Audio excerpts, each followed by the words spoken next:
The number 2 comes immediately after number 1, which is both original and self-sufficient. Number 2, therefore, derives much of its meaning in contrast to it. Unlike number 1, which is the number of leadership, self-assertiveness, number 2 resonates with partnership, teamwork and coexistence. If the number 1 is the tall and handsome leading man in a film, number 2 will be the sidekick with many positive qualities of his own, but always standing in contrast to the leading actor in every scene. When your personal energy resonates with number 2, you are likely to be cooperative and compliant, docile and diplomatic, in short, a problem solver. In the major arcana of the tarot, the number 2 card is the High Priestess. She is associated with the duality of body and spirit, her planet is the moon, and her element is water. Of course, all of this stands in stark contrast to the number 1, whose tarot card is the Magician, associated with the clarity of the sun, and whose element is fire. Instead of thinking of these two as polar opposites, however, it may be more helpful to think of them in terms of contrast. Whenever we come into the world or form, we are likely to do so with the kind of unbridled creativity and energy of the Magician. But as life goes on and we are put into the position of reacting to events in the world, we take on a second perspective on events, which is more like that of the High Priestess. She has the same creative powers as the Magician, but is cloistered away from the world of activity and is concerned more with intuitive and occult systems of knowledge.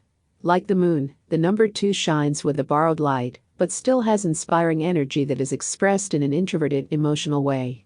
The contrast between numbers 1 and 2 is very much like the contrast between the first 2 hexagrams or kua of the I Ching.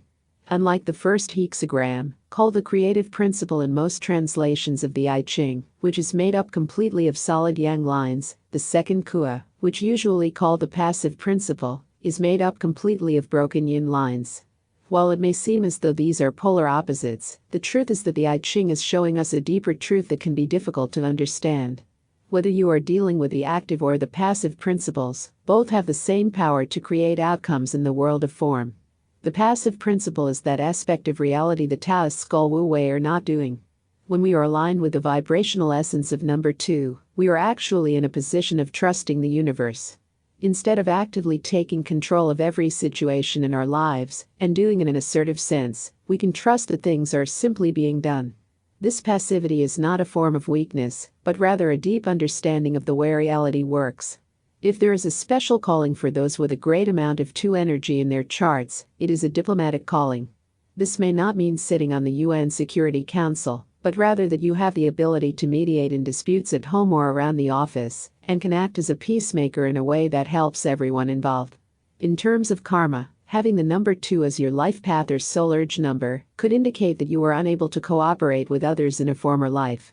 In this life you will find yourself in a number of different situations in which you must call on patience, tact and diplomacy to avoid conflict.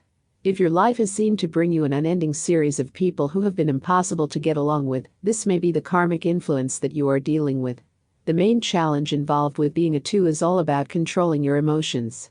The 2 vibration can be heavy-laden with emotions that can be difficult to deal with. The lesson to learn in this life would be to be more confident and self-assured, which would mean being less sensitive and able to stand up for yourself.